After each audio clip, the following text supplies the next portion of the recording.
Welcome to the Continental. We hope you enjoy your stay. Hello to the guests and listeners of the Continental, a small programming update for the podcast you're about to listen to. Teddy and I recorded it about 2 weeks ago, right before the NBA bubble restart was about to happen. So as you know, on today, August 12th, 2020, most of the playoff seedings have been established and all the games are almost done. We have a crazy race out in the Western Conference for the 8-9 playoff seed.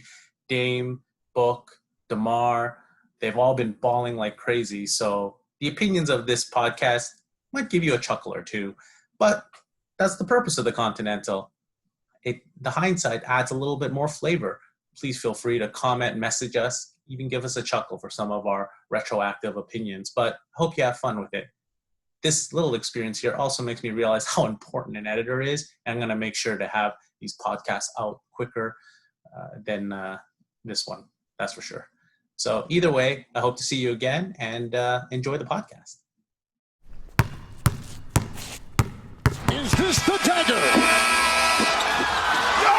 Canada, the NBA title is yours.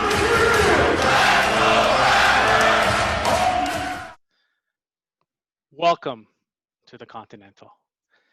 Thank you for joining us this evening. It's actually still the daylight. What am I talking about here? But either way, I love having all of you here today. Well, this is actually the very first podcast of the Continental. I'm your host, Adam Mack, and a little disclaimer, the Continental, the whole purpose behind it is to talk whatever you want to talk about, just without having to worry about being attacked or criticized or worrying about your opinion. But obviously I won't allow everything because I'm Winston and this is my hotel. And if you don't know, my rules apply. We're going to stick to three main topics. And the three main topics or themes that we always talk about are 1, sports, specifically basketball, the number one love. 2, sci-fi. It's what made me who I am. And 3, comics. And as you can see by my lovely background here, comics is my go-to passion. But without further ado, we want to introduce our very, very first guest on the Continental. And I know he has the best opinions. He is extra knowledgeable, and especially about basketball. And that's why he's going to be the first guest on the Continental. Please give me a hand in welcoming my buddy, my basketball fanatic. He's also a comic and sci-fi lover, Teddy Cha. Teddy, welcome. Welcome to the cast. Thank you, Adam. Thank you for allowing me to join you on your very first episode. It's a great honor. Well, I was actually hoping that you would also show up not only with your samurai hair, but with the, the crazy, some crazy Asian beard too. But you kind of failed me there, so I'm gonna have to rethink any future guest appearances. Wow. No, but truly, we've known each other for a long time, and I know that you are probably of all my friends the most knowledgeable and also the most fanatical about basketball. I don't know if knowledgeable is the correct word. I would say probably the most opinionated. I do have a lot of feelings about what's going on with everything going on in the world right now, but especially when it comes to the NBA. Well, it's okay to be opinionated if you have a little bit of knowledge behind you, because if you're outside the Continental, if you try to be opinionated without knowledge, you're just going to get shouted down eventually. But that's why you're here. Shouted down or probably knocked out. Yeah. It's okay. You're a big guy, but you're also you show a lot of. You're a lover, not a fighter. So but don't worry. Here in the Continental, you can say what you want, and I won't hold it against you. In fact, I'll love you more. Are we allowed to swear on this podcast? Yeah, this is not no ABC Disney Channel, man. You can say whatever you want. But think about it as the Ringer. I'm not trying to endorse them, even though I'm wearing the Blog Boy T-shirt. But nice. it's I give them credit for being HBO, formerly HBO, and now Spotify, and that they can unleash a little tirades here and there. But they're improving. And they've set the standard. But well, either way, I think let's get to why we're here today. And I'm excited to talk about it. I know you're excited because you posted about it in our little WhatsApp chat group that the NBA season, Disney at the NBA is Yeah, it's starting up. it's finally here. Today's the day. Big Can't game day. Big game day. We got, I think, big games lined up. One, not so I, much. I wouldn't say two big games. I'd say one big game and one kind of medium-sized, smallish game. Well, it's Disney. They love the crazy phenomenons, and how can they avoid the not having Zion Williamson, since they already missed him the first time around when he played the Raptors on opening night, right? Yeah. So, but to your point, the second game, now that's a game. It's going to be interesting because you're setting the tone for, what's it, the eight what are considered the regular season games, and then which will kind of determine seeding. I don't know about the West, but I mean there's some teams that can potentially move around a lot still. So we'll see what the end result is. Well, actually, you bring up a good point. So for our listeners and or viewers, if you're on YouTube, and I'm going to hopefully post this when I figure that out. Hopefully not. No, don't worry about it. Like I said, I want to, you have the whole samurai hair and beard going, I'm like, come on, look how scraggly this is. It's not even the playoff beard yet. We're getting there. But for our, loyal or soon to be loyal listeners and viewers, a quick reminder, the NBA have been preparing for this restart at Disney World in Orlando, Florida, in a contained bubble. I give them credit. They've done an excellent job keeping the any infections down to zero, knock wood right now. And they've done a good job at continuing to test and contain and make sure and set the standard for any league. How it's going to work is there's 22 teams that have entered the bubble right now, a mix of the East and West, and they will be playing 8 seeding games, as you mentioned. Now, the seeding games will impact obviously the standings from 1 to 8, but what's really different is for any team that is within 3 games, basically of the final playoff spot. Of 8th, what they'll do is they'll actually do what's called a play-in game between the 8th and the 9th place teams. So if you're within shooting distance, this is specifically, as you mentioned, important for the teams in the West where a lot of things can change. Between Memphis, New Orleans, Phoenix, and San Antonio, those 4 teams, they can and they can basically compete for that 8th spot if they can get within shooting distance of the 8th place Memphis Grizzlies, which is kind of crazy. Like one game, winner take all, and gives a little March Madness kind of approach to it, and it'll be pretty interesting. And then in the East, a little bit more hilarious. I'm not just going to sugarcoat it, but it's basically Washington. Actually, I think it's just Washington and in Brooklyn. Yeah, it's basically just Washington and Brooklyn. So you got the Magic in there too. Oh, and right? Magic, yeah, actually, yeah, Magic's 7th right now. Although they're looking a little dangerous with, what's it called? Jonathan Isaacs has come back from his ACL tear or whatever I think it was. I think it was ACL tear. I can't remember. Yeah, but that guy, I can't believe he's back. But I guess it's been long enough. It's almost been like 6-7 months, so it's been pretty good. So either way, it's going to be pretty exciting, and we're here to talk about it. So today's podcast, we're going to talk about the top 4 teams that we think are interesting. I'll give you 2, and I'll do 2, and just give your spiel about what you feel about those teams, and we'll have a conversation about it. Just to give you a reminder of who are the teams that we have in play. We have in the East, the reigning, defending champions, Toronto Raptors. No bias here. No bias here on that podcast. No bias here at all. We're going to start with them, number 1. Make sure that they get the shot in. Yeah, you got to turn around. Oh, and no. Yeah. Forever. Yeah. And before we get into the teams, I want to give a special shout out also related to kind of the whole championship mindset. It was a very integral part of the Toronto team. Mr. Air Canada himself. Ooh. Props. I can't see it, but this is the 20th edition, special edition Raptors jersey. Legacy, man. Yeah. Air Canada starting it all. It's actually, you're right. It's 20 years too since Air Canada started. It's yeah, that's right.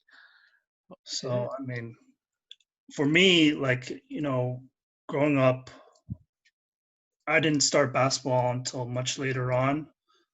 Vince Carter was the guy to watch, at that time, right? And to have him basically put Toronto on the map, to fast forward to the championship team last year, right? Last season, right? So we've come a long way. Hey, that just shows you how much pain we've been through on this podcast. Almost 20 years. 20 years of gut punching, and going from watching on TV to believing they're going to win on every year through WhatsApp, and never knowing until that was just that you. moment. Okay. Hey, I always believe. I'm still going to believe. I didn't believe it until we got Kawhi. Let's be clear. Every year, as you said with Vince, everything has a connection to get from point A to point B. Yeah, it's all building blocks. It's all building blocks. You can't without the last 2015. The last 6 years wouldn't have happened without the previous. Exactly. And we're definitely going to have a pod about that, by the way. That's definitely going to be in there. Yeah. Future topic. But good call out, good shout out, especially since it is 25 years for the Raptors and 20 years since Air Canada really kicked off, and it's a heck of a ride. We're not done yet because they don't call it back to back for no reason. There is no more fitting way than back to back. One can only dream, right? And we'll get to that in a moment because I think I gave away one of my interesting teams. But if you want to talk about it first, we'll go with that. All right. But just to reflect on the teams that are in the East. Toronto Raptors, of course, we just talked about it. Boston Celtics, Brooklyn Nets, Indiana Pacers, Miami Heat, Milwaukee Bucks, Philadelphia 76ers. I could probably stop there, but let's show some respect. Orlando Magic and Washington Wizards. In the West, we'll go alphabetical. Dallas Mavericks, Denver Nuggets, Houston Rockets, LA Clippers, LA Lakers, Memphis Grizzlies, New Orleans Hornets, OKC Thunder, Phoenix Suns. Yeah, we're getting interesting now.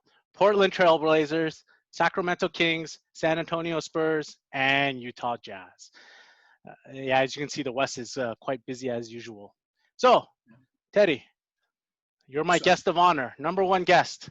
I'll let you start first. Your top team of interest going into this NBA restart. Who would you like to talk about? I'm going to start in the West, and I am going to be honest.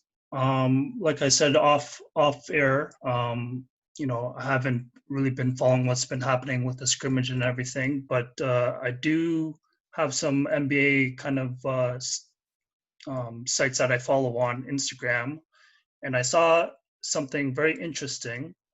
And the team that I would like to discuss is actually the New Orleans Pelicans, specifically, as you mentioned before, Mr. Zion Williamson. Ooh. The post that I had seen, this was back maybe a few weeks, was that they were essentially the NBA. There was this, I guess it would be like somewhat of a conspiracy theory that because NBA is just shrouded in conspiracy theories. Frozen envelope. Exactly. But there's this theory that goes that the NBA and the powers that be, they're trying to push for a first round matchup between Zion Williamson and the King LeBron James. And the format is interesting because I don't know where the Pelicans rank are currently seated. I believe they're outside of the top 8, right? Yeah, they're 10th. They're about 3 games. Yeah, 9th or 10th, right? Yeah. So I'm wondering, and especially I wanted to mention this team because they're the first ones to kick off the opening ceremonies tonight. So I'm wondering if they're going to get a lot of calls going their way. Now I'm going to be watching. I'm going to be paying close attention if that they're trying to spoon feed this team so that they could somehow sneak into that last spot. But outside of that, like the team, like I love that team. Like they have great pieces. Like Drew Holiday, he's one of my fantasy studs that I always try to gun for every season. You got Ingram on the team. Most improved season. He could Yeah, be top right. candidate for MIP. Yep. He's like a when you look at this game, it is almost like a KD light, right? Yep. You got Alonzo Ball, right? Fixed the shot. Have you seen that? I've seen the new improved shot. It's still kind of ugly, but it is a slight improvement. And he's happened, he's been able to shed, the weight of his father, kind of the shadowy figure, kind of trying to control everything, right? Yep. He's just going out and he's balling, right? And he seems to have great chemistry with Zion. Who else do you got? You got like Josh Hart. Yeah, Josh Hart, young gunner. You got Favors, who's got Favors. He's on the older side, but he can still contribute off the bench, right? Yep. So I think the team overall, and they have a great head coach in Gentry, fits their style, right? Like they want to run and gun, and, right? Exactly, right. You got young guys, fresh legs. Why not and go out there? Oh, and we've got Reddick. Reddick is the can't forget Reddick, 3-point specialist, right? Yeah.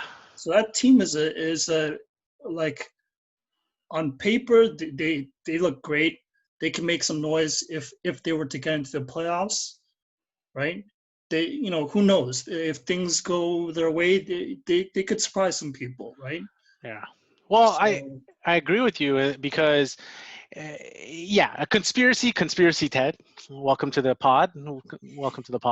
I agree with you. It's like it would be cool to see Zion versus the Lakers, and from a ratings perspective, he's already shown to be 100% blockbuster for sure. And that's I guess where the theory is kind of born from, because the ratings equals money, right? And money controls everything. Yeah. But they might actually even just earn it, right? Like, to your point, their team is pretty awesome, right? Like they have a good mix of veteran and young talent, and this is not only just young talent. I would say they have young talent that is on a mission to prove something. They got ejected from the Lakers. Oh, by the way, that story with the Lakers and New Orleans, that trade. Exactly. Come on, man. That's just as good as the few people are hoping for Houston and OKC to get in that first round in that 4-5 matchup. People would be like, oh my gosh. But like, if those former Lakers had to play the Lakers, they would just be like chip on their shoulder 100%. Ball, Hart, and most importantly Ingram, to be like, you toss us away, well, we're going to show you otherwise, right? And I think they could definitely give a run for the money, especially in that first round, to push them with their speed. It would be hard to, well, actually, I can't even say they might not win, because think about who's on that team that has playoff experience. Reddick, ton of experience. Holiday, ton of experience. Even Favors has had playoff experience, right? So that would be just an awesome series to watch. It will be interesting. They have the easiest schedule of the 8, like one of the easiest schedules. Exactly. And I think that's what the theory was kind of pointing out. Like, they have this super incredibly easy schedule, and kind of sidetrack here, compared to the defending champions, the Raptors, where they have this really difficult schedule, and it's almost like they saw, like, okay, ratings within Canada, obviously it was like huge last season, but within the States, the ratings weren't as good as they had hoped for, right? And because it is a Canadian team, Americans aren't going to tune in. And they Right, don't they so- won't get the Canadian ratings. It won't add Yeah. to their overall total. So because I think if you added it, it was like 19 million. It was like crazy or something like that, Yeah. right? So yeah, no, they only have like, I was actually kind of surprised to be honest, but they have two national games like ESPN, like the 8 or whatever like that, which I was kind of surprised. It's not. I was surprised. I didn't even think they'd get any. But yeah, you know what? It will be a crazy matchup. Also, I don't know. Like if the Lakers and New Orleans were to match up, and sorry, it is Pelicans. Thank you for correcting me. I incorrectly used their old names because we're old. We're really old people. But from the Lakers and New Orleans perspective, the matchups, it's not even that they would be going head to head. It's who's going to guard who. Like, Yeah. I'm looking at Zion. Who's going to guard Zion? And flip same side, I'm like, who's going to guard Anthony Davis and LeBron? But then Lakers have nobody really to guard Drew Holiday, right? Like they lost Rondo's out for at least the first he's injured, round. yeah. Avery Bradley, who's Avery the best Bradley. on-ball guard, one of the best on-ball guard defenders. He's not going to work. Maybe Danny Green, but Danny Green will have to deal with Ingram and maybe I don't even know how he's going to deal with Zion. But then it's like who's going to deal with Ingram? So it's like it'll It's be interesting. It's going to be an interesting matchup for sure because Lakers definitely, like you mentioned, they lost Rondo to injury. Avery Bradley, he's refused to play because obviously there's other bigger movements going on that's more important and dear to his heart. So good on him. But yeah, like they're behind, the mainstays, LeBron, Davis, Caruso. Okay. I don't even know who's the starting lineup for the Lakers. Well, it'll be Green for sure. It'll be Green, okay, Danny Green and KCP. He's probably going to get the KCP, and I don't know who's going to be their point guard. It's probably going to be Caruso. And I mean, they don't need a traditional point guard. They don't need a traditional point guard. They'll just have LeBron just bring up the ball, right? Yeah. Oh, actually, no. Sorry, they might not bring Caruso. It'll just be KCP, Green, LeBron, Anthony Davis, and one of the big guys, JaVale or Dwight Howard. And then off the bench would be JR, Dion. Yeah. I mean, those are, as funny as it is, like those are two huge gets for them. I mean, they're veteran shooters. Yeah, I saw some of the highlights from their scrimmage that last game where LeBron and Davis sat out. And those guys, there's a third guy too that went off. It was JR, Dion. Oh, I don't know. I can't remember the third guy, but well, I know JR. I can try. As jokes, memes aside, he actually did when he was with Cleveland. He did play defense. Dion, we'll see. I don't know. We'll see. Yeah. But it'll be interesting to see. Actually, thinking about it, it's funny because you have the Philly game behind you, but Danny Green will probably have to be dealing with Redick. So it'll be interesting to see who's going to guard who. I don't know. I would honestly, of all the 1-8 matchup, potential 1-8 matchups, if the Lakers hold firm, I think New Orleans would be pretty awesome. It'd be pretty awesome. Like I think Portland would pose a more interesting threat because of their experience, but New Orleans would be more unpredictable. I mean, I love Portland, but they size-wise they're too small, man. They're too small. They're basically going to be that team that has to, Wow, Lillard and McCollum will have to go crazy. Yeah, those two guys have to go off, and then plus they need a third guy, and that's just to keep games close. Yeah. Right. And then they need those. Like I mean, Lillard, we've obviously seen in the past where when it's time to take that big shot, he is willing and able to. Yeah. But eventually, that luck is going to run. I'm not saying it's luck; it's skill for sure. Right? He has that killer mindset.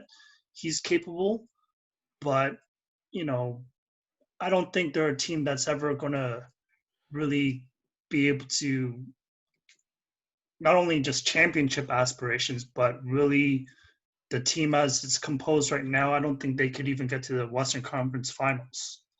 Right? Well, yeah, I think They're always going to be that second round. Like they get to the second round and then they crumble. I'm wondering. See, with them, when I hate to say it, but the league is a wing-oriented league, Right. and you need like big wings. And they lost two big wings, although in the playoffs they didn't necessarily shoot the greatest, like in Mo Harkless and Al-Farouq Aminu, to Yeah. guard the LeBrons, right, the Kawhis and the Paul Georges, and that's shown to be a critical factor because you put three wings out there that are long and can guard, or even two, like that. Like you could have the two, like McCollum and Lillard, fine. Like the Raptors show that with Lowry and Van Fleet, you could Yeah. do it. But you guard like crazy with two more wing. You need at least two more big wings.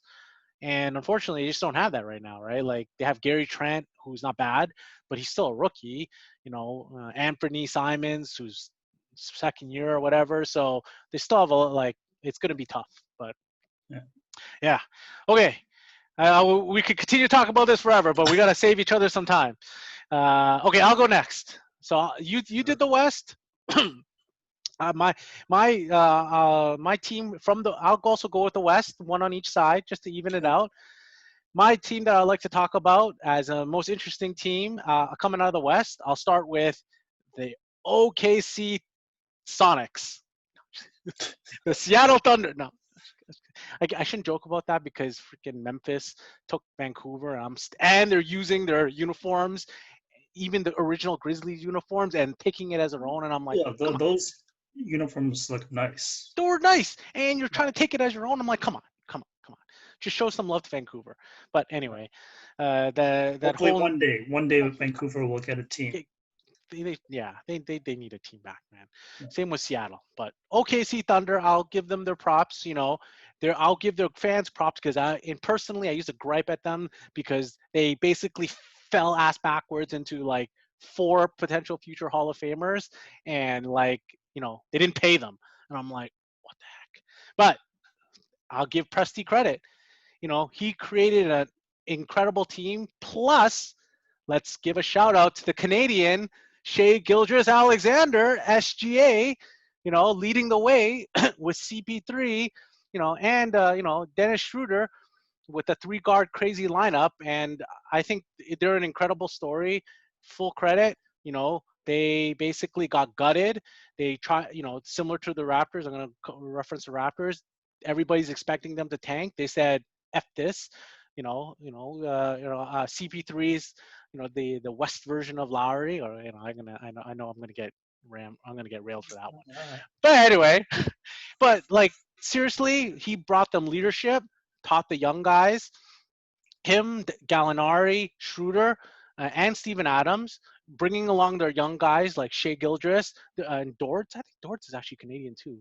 I forgot. I can't remember. And then now, even with Andrew Roberson back, it's like they even lost Jeremy Grant too, who could have been perfect for this team, but they still dragged them to like a 45-20 record or something like that. Best record since the American Thanksgiving.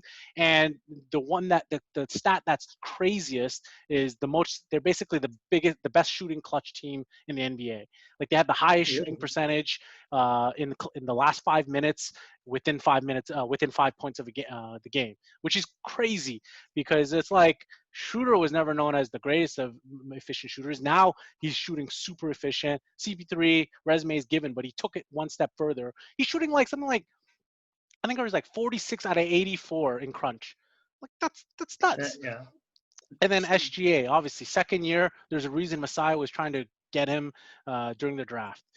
So there's a great story. I think they're going to be super interesting because they have similar to New Orleans, they have enough veteran presence that they're just not going to fold in the playoffs. So if they face Houston that first round, it will be bonkers because I don't know, like fortunately for Russ, he doesn't have to go to OKC because that would, I think, throw him off like crazy. So if they're in the bubble, they're like 4-5 Houston, OKC, I think they could it'll probably lean more towards Houston because they just like those 1-2 punch. But man, like OKC, they have like 5 people they can put out there and it would just be like dirty. and it'll be interesting to see what they do. And with all the young people, like they're interesting because if they're successful, they're going to be talked about because they got so many first round picks coming their way. Man, it's going to be interesting. And Paul's not going anywhere. Got $80 million left on his contract. He'll be perfect. He's like the Lowry for that team. Can you that'll be crazy. Imagine they package up all those number ones. You get somebody else. Like that'll be, I don't know who, but Yeah, we'll see. but I feel like with CP3, I mean, yeah, he's playing out of his mind, but he's gonna burn a lot of people during fantasy next season, I think. Right, a lot of people are gonna see these numbers and be like, "Holy crap! Like this guy was playing unbelievable," and you pick him up, and he's one injury from being done, man. Right? Yeah, it'll be interesting to see what happens. Like if he gets close, like they say they get to the second round, okay, and they have a competitive second round, and he asks Presti, hey, just burn a couple of first rounders, give me somebody else, get somebody else, because we can make this happen, and they can make it to the Western Conference Final in the years to come. Like I don't know anything is possible with SGA. I honestly, the way he's playing, I'm just like, the team is interesting, right? Yeah, it's a definitely interesting team. And I know you said you give the credit to Sam Presti, but I would put more of the credit on Chris Paul, and he's been obviously, like when the trade first went down, you know, everyone was saying, okay, like Chris Paul is just being thrown away here. You know, they gave up a first round pick for him too. Yeah, and like, but Chris Paul, like he's, you know, obviously shown that he's still a great player, but not only that, a great leader and willing to put in the work and what's the word I'm looking for here? Yeah, great work ethic. Like he just goes in and skin in the game. Yeah, exactly, right. And he's definitely playing with a chip on his shoulder, right? Yeah, and he's trying to prove out. Chip in the shoulder. Yeah.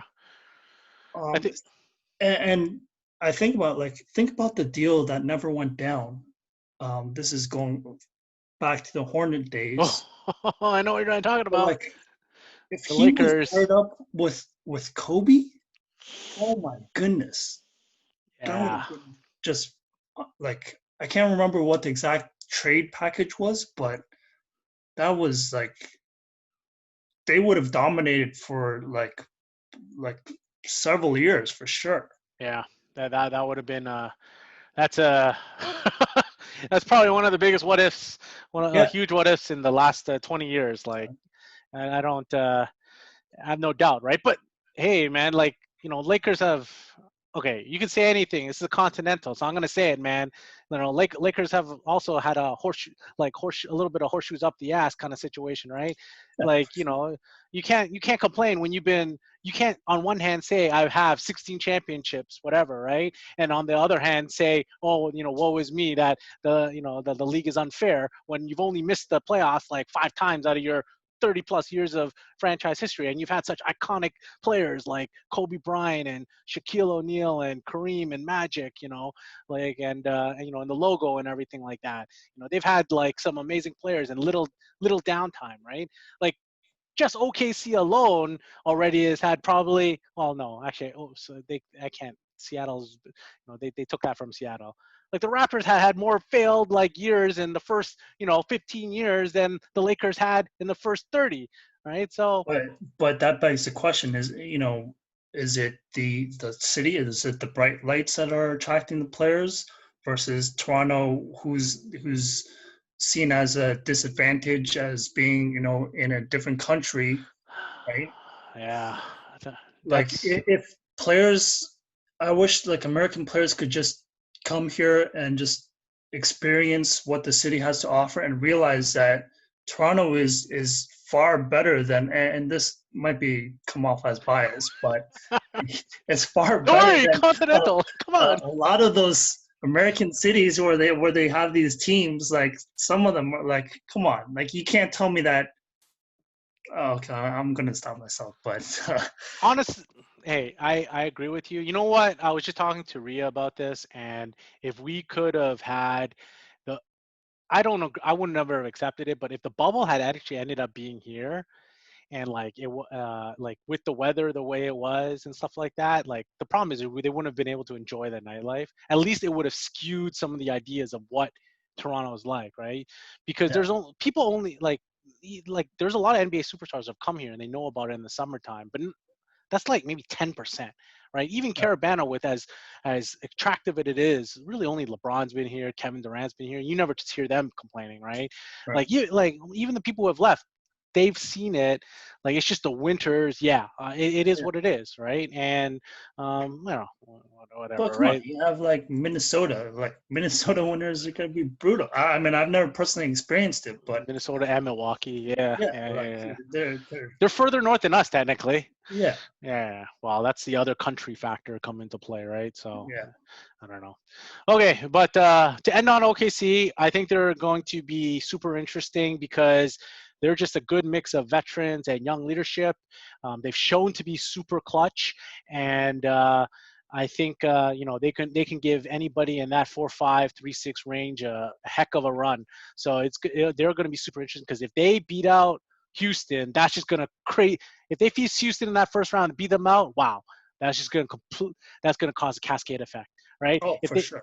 3-6, if they meet like Utah, beat you, they can beat Utah. Like I definitely think they can beat Utah. If they beat Utah, holy crap, that's going to also cause a consternation, right? If they beat like Denver, well, if they beat Denver, it's not going to be too bad because they're a young crew and it is what it is, right? But Utah, who went all in, Houston, who went all in, beat any of those, man, that's just going to cause cascade effect. And I thought they're going to be super interesting. Yeah, no, All right. good point. Okay, so two more teams. Let's start. You're up. Who's your your third team, or the third team out of the four, the two of us, or your second team, sorry, of most interest for this NBA restart? Let me take a quick look at the Eastern Conference teams here we got. I can give you the rewrite here. The rewrite. The defending champions, Toronto Raptors. Uh, Boston um, Celtics, Brooklyn Nets, so Indiana Pacers, I Miami. intentionally avoided Toronto Raptors because I had a feeling that you would want to talk about them. Or we could spend the last, 15 minutes So, talking about it. so I'm gonna go with originally when you brought this idea for this episode to me, I was thinking, the easy way out. I was gonna talk about the Bucks, and I still will. But looking at this list of teams, I also want to talk about the Miami Heat. Ooh. So I'll start with the Bucks very quickly first for the obvious reason. They have a superstar in Giannis. I'm not even gonna try to pronounce his last name, but yeah, obviously having gone through the failures of being so close last season, and being two up on us, in the ECF, and then only to lose four straight, like that's gotta leave a really bitter taste. Did you see his quote? Did you see Giannis's quote recently? I have not seen his quote. What's He the was quote? like, he goes, basically the gist of it was he was saying, Boston built the wall, but they didn't build like a wall, like an experience like the Toronto defense, and it only serves to, make it, basically the gist of it is it only serves to make him better, but he freaking dreams of being doubled by Marcus Gasol and but Kawhi, clamping him down, and basically everywhere you turn, get it in the post, get a double, get it on the nail, three converge, get it at the top, two converge on you, and he just sees it, and he showed mad respect. I got to give him credit. He knows what did him dirty, right? And Right. and it's more than just building a wall. It's just the attention to detail to get every moment is uncomfortable. Yeah, that I saw another quote recently. shoot, I can't even remember who. Oh, I think it was actually Danny Green who said it. He was saying how the Nick Nurse's his defensive schemes, like he has like, or sorry, no, it wasn't Danny Green. It was some unknown assistant coach. Oh, exactly. Yeah, the assistant coach. Yeah, I know you're right about. Right, like about all the different defensive schemes that Nick Nurse runs. He basically went, "Fuck that shit." It's like they run like 20 schemes. It's like impossible to plan against. Exactly, because they never know what they're going to go up against, right? Yeah. But yeah, like I think with the Bucks, you know, obviously there's got to be so much pressure on them, right? Especially with Giannis, it's looking like he's going to get a back-to-back MVP, regular season MVP here. They lost a huge piece in Brogdon. So they did show out in the regular season that they didn't quite need him, but yeah, exactly. The playoffs. I mean, yeah, there's prior to the bubble, like they're still first in the East. Yep. Right. Yep. But you know, playoffs is a completely different nature, and especially in this type of format, it changes everything. You know, there's no home court advantage. That changes things too. So it's going to be definitely, like, I haven't been as excited for basketball in a long time.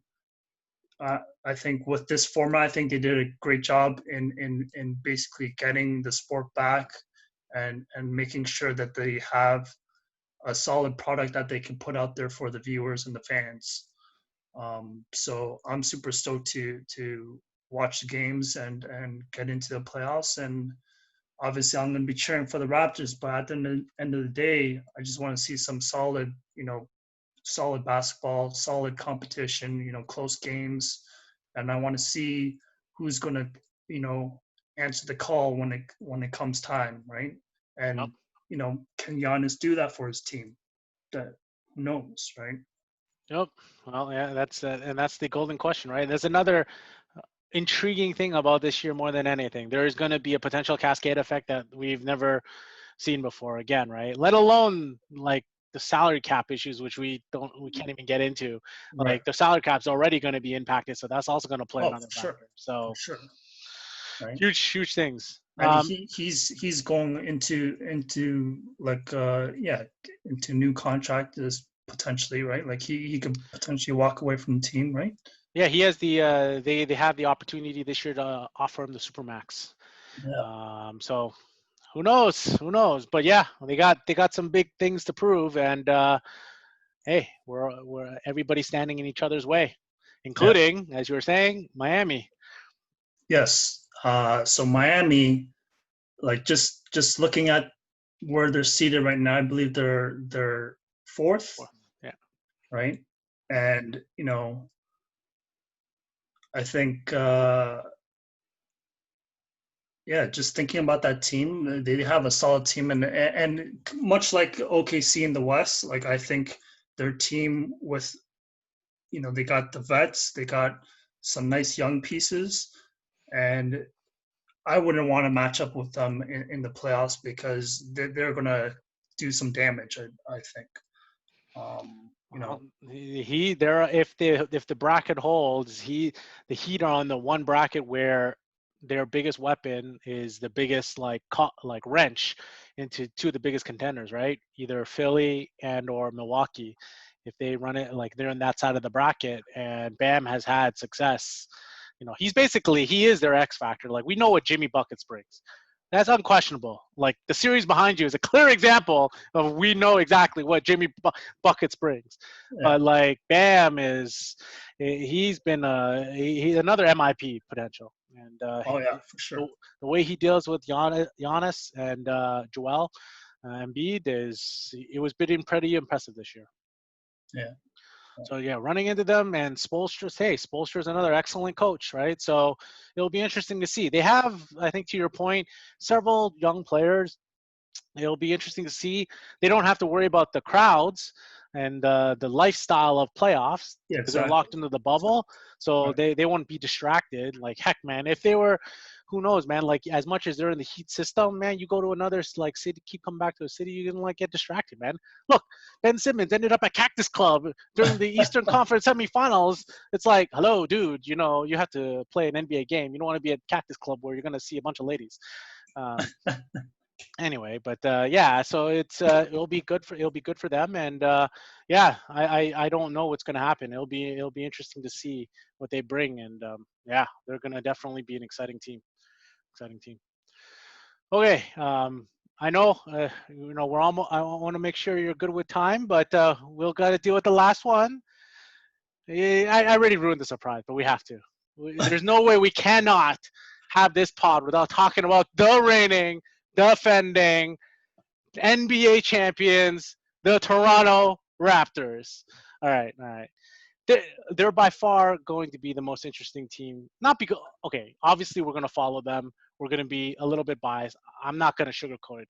I'm the one who has a, whoops, over here, signed picture of my son with Kyle Lowry's name on it because his name, you know, his name, the namesake over here. Come on, here, right? Like let's be honest. We're in the Continental. The truth comes out, but the reality is they're the most interesting team because they're the most probably, I won't say disrespected. The players respect. They're from a media perspective. The people who know respect, have the utmost respect. But the way they're being presented, they're not even presented as a defending champion. Which for a team that's the number 3 seed in the league, it drives you nuts. How is that even possible?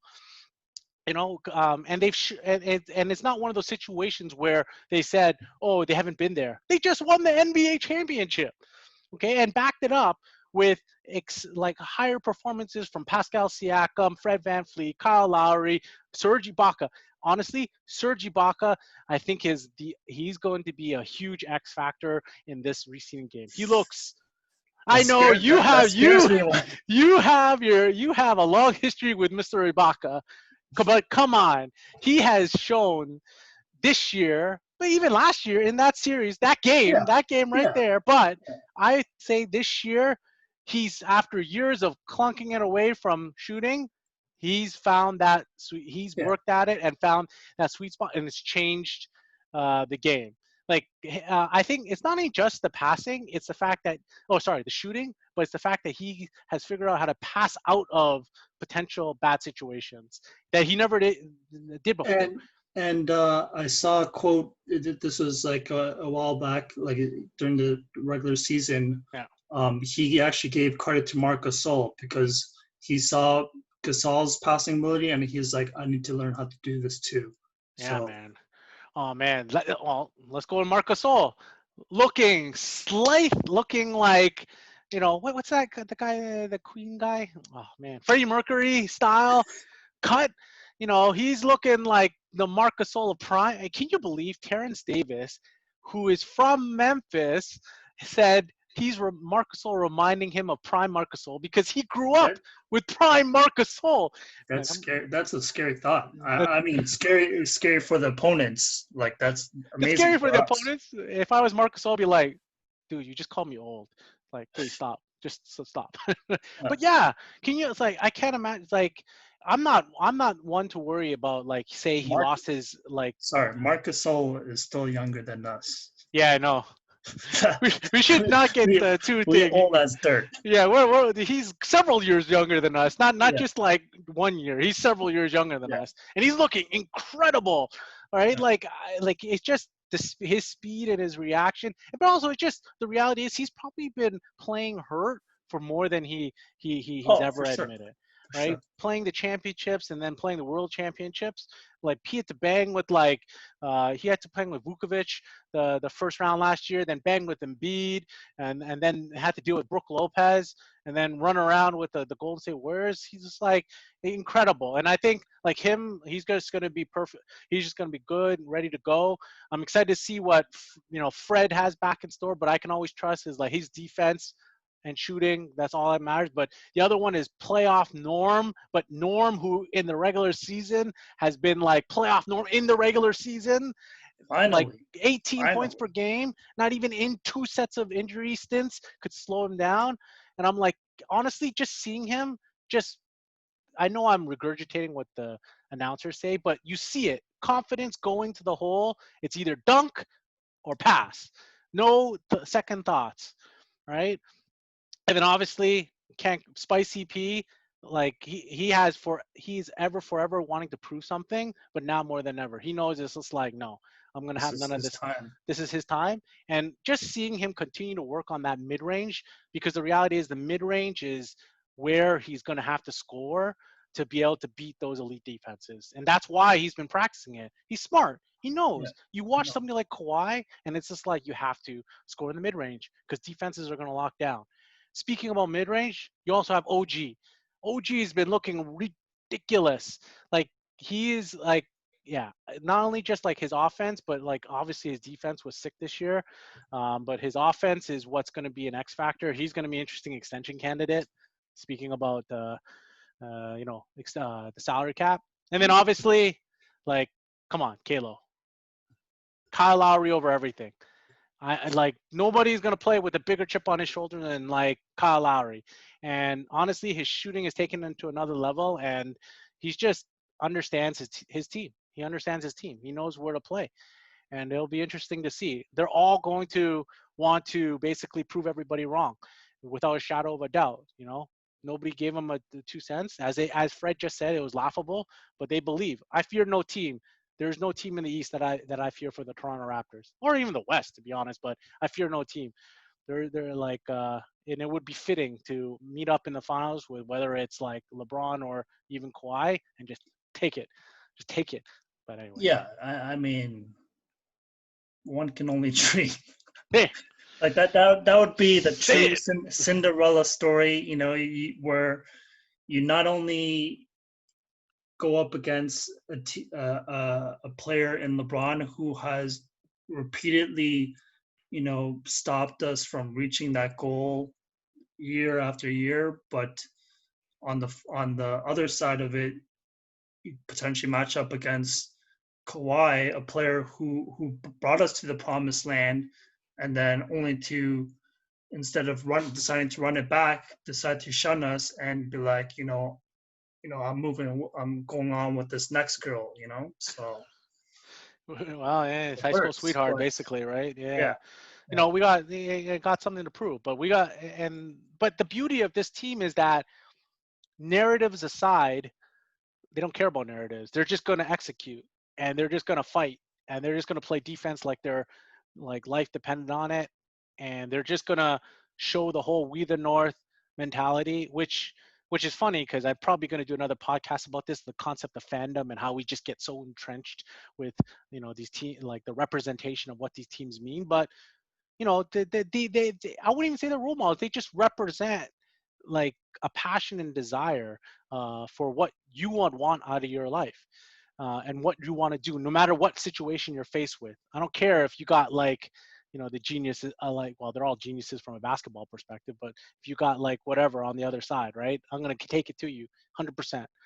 And yeah, no, it's awesome. It's exciting times, man. Exciting times. Hey, anyway, I have held you a long time. You know that we could, and I know that we could talk about the Raptors forever. And they are the most interesting team to us, also because we're gonna actually get their games on our TV. But no, but we get all the games. We get all the games. I'm watching all the games, If man. there's any Americans watching, listening to this, we get all the games. We get the ESPN games. We get the TNT games. We just get I'm them. an NBA League Pass subscriber. Okay, I watch all the games. Yeah. Okay? We get all the games. And it's going to be an exciting time. And one last thing, given that it is the Continental, we can say a little bit of everything. I am also, on a side note about the worldly events, I am also looking forward to the reminder of what North America and the world needs to remember, that Black lives do matter, but also there's a concept of equity, not just equality, equity, that we need to all look into. I know I didn't really talk much about this in the beginning, but I'm reminded because of this team that brings equity to the table for everybody. You fight for everything equally, and everybody deserves everything equally, and you shouldn't be restricted from being able to achieve your greatness, no matter what narrative or what setting is set out for you. So that's what I've learned especially over the last couple months, especially about Black Lives Matter and what that history implies. But that'll definitely be for another topic for another No time. problem. Yeah, but thank you, Teddy, for joining on the first broadcast of the Continental. I hope you felt that you could say whatever you wanted here, but please remember, you could always save whatever you want here and come join us again and be another guest at the Continental. And we'll probably be talking about much, much more over the next little while. Thank you very much, Teddy, man. Sure. Thank you for having me. It was fun, and you're a great host. And yeah, look forward to future discussions. Thank you very much, Teddy. It's been a pleasure to serve. Have a good night. Go Raptors, go!